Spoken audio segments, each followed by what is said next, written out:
Welcome back to Winter Day 6 of the Stardew Valley Min-Max and 100% Perfection Guide.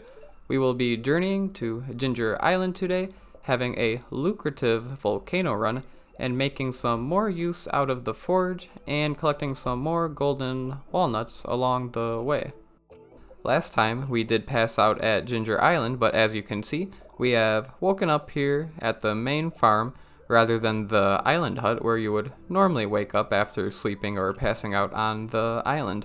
I'm not sure if this bug is fixed yet or not, but at the time I was playing, at least, there was definitely a bug where if you save and exited the game, then reload the save, you would appear back at the farm. And I do save and exit after each day because I do need to come up with a plan for the day before I actually start it. But anyway, let's begin Winter Day 6, a good humor luck day, which should help us get better loot from the volcano. Before we head to the island though, we will quickly take care of chores around the farm here, since Willie's does not open until 8 a.m. anyway. It takes approximately 40 in-game minutes to get all of the way to Willie's shack using a horse with coffee and spicy eels, so we will head out now since we're done with the farm chores, grab some forgeables along the way, pick up a quest from the board. We also have forgeables here on the beach, and we have our crab pot that we're still trying to get a shrimp and lobster from for the catching every fish perfection goal. We've arrived at Willie's now. We're gonna pay the fee by claiming a quest reward and skip over that, and we're at Ginger Island now. We will be getting a pretty early start at the volcano today, but first we are going to take this Parrot Express to the dig site. It is nice having the Parrot Express right here. It saves quite a bit of in-game time, and we're at the dig site to check for any artifact spots or glistening sparkles in the water that we can pan. It doesn't look like there are any, but the one thing is that last time I did miss this golden walnut here that we can dig up, indicated by the circle of rocks. So we'll go ahead and do so, then dig up this artifact over here. We just get an Omni Geode, not too exciting. It would be nice to start getting some golden coconuts that we can start breaking open. And then we do have another golden walnut that was hidden behind that tree right there that I missed last time, so we'll go ahead and grab that right before heading into the volcano. As usual, we'll need our watering can to get across the lava here. The parrot does have an upgrade where for 5 golden walnuts, they'll create a bridge, but it's not really worth it right now. I'd rather use my golden walnuts for something better.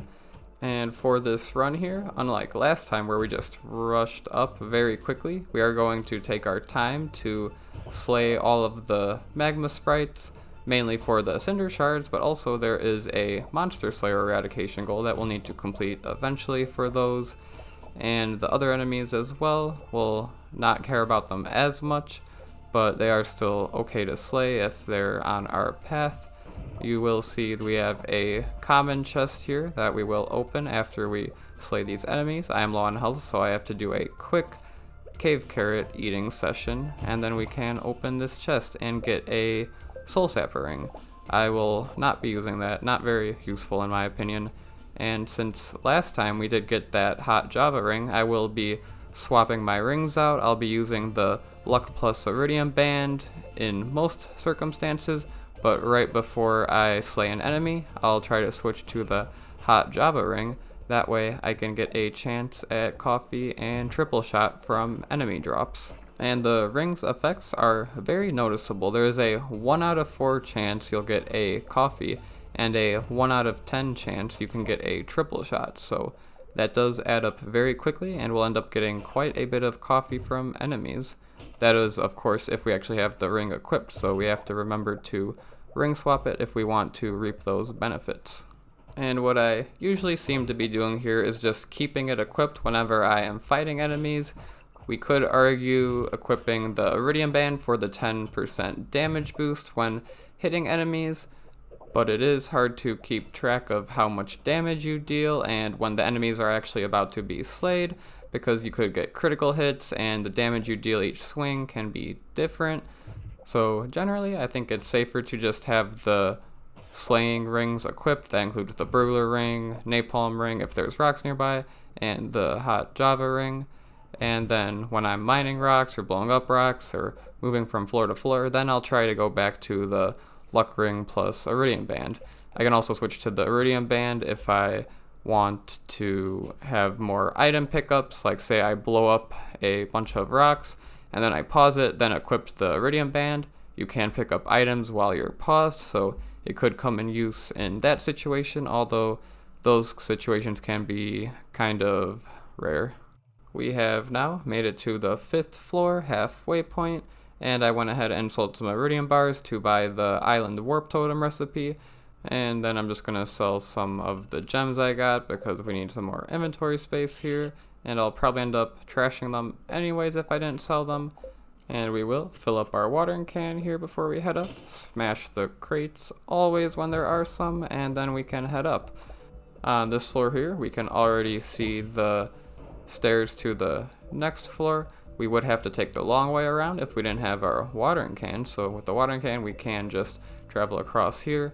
I did walk up just a little bit to see if there was anything interesting up there worthwhile grabbing or mining, and other than the magma spirits, doesn't look like that floor had much.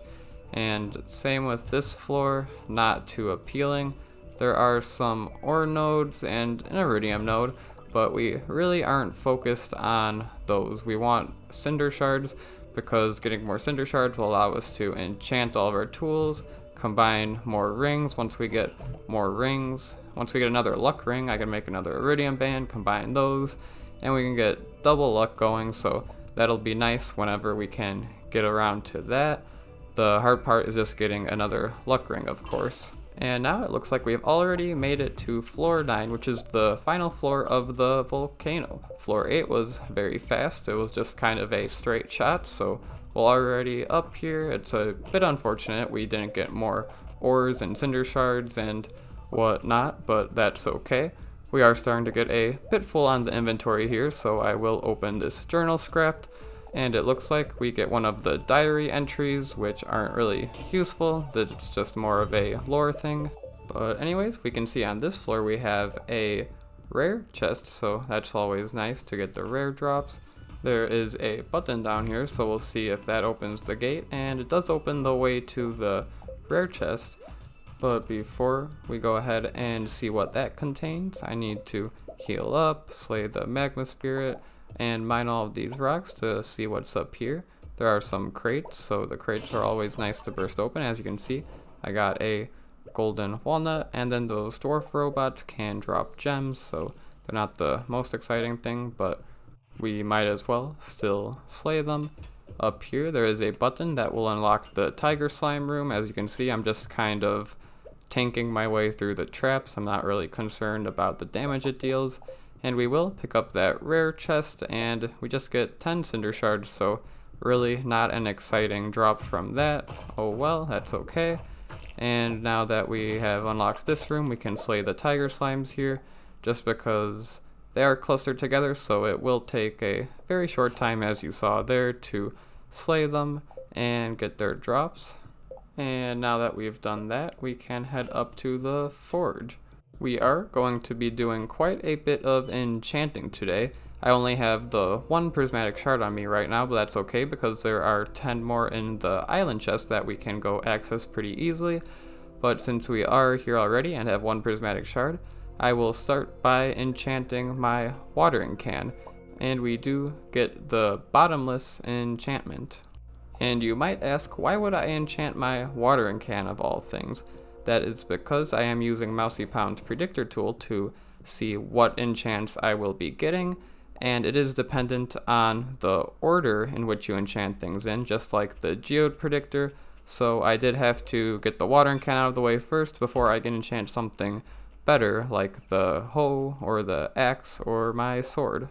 I will cover more of that in a bit, but for now we're going to head back to the farm and put some of our stuff away because our inventory is very cluttered.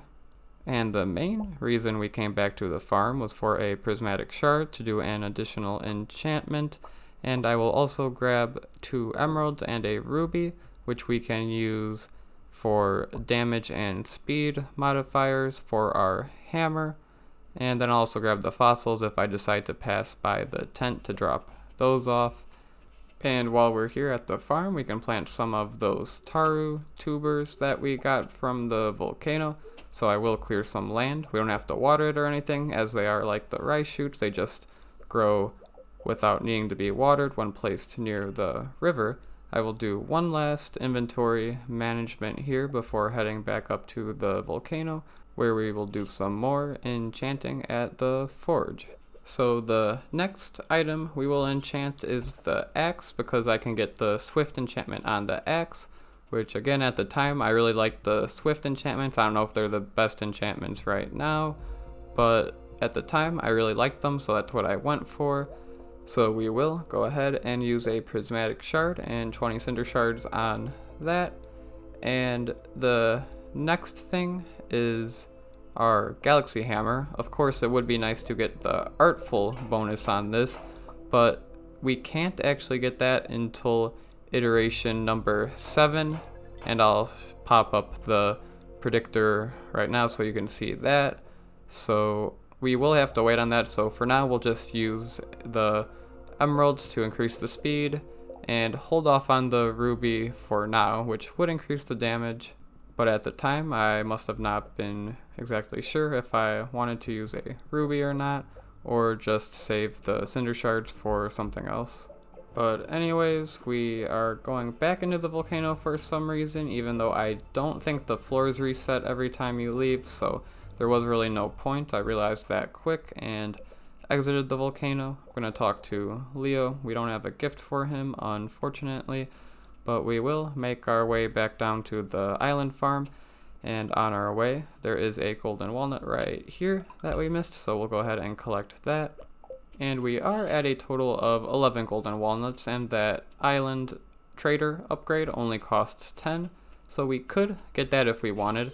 This one right here costs 20, the island resort, which I think I am going to save up for, because unlocking that will unlock the east portion of the island, and once we unlock that we can do the mermaid puzzle there, unlock the pirate's cove, and just get a few more golden walnuts. So I think it might be worth it to do that, because we spend the 20 on that, get a bunch of more golden walnuts, and then we can use those 10 golden walnuts on the island trader. So I think that is the order I will do it in.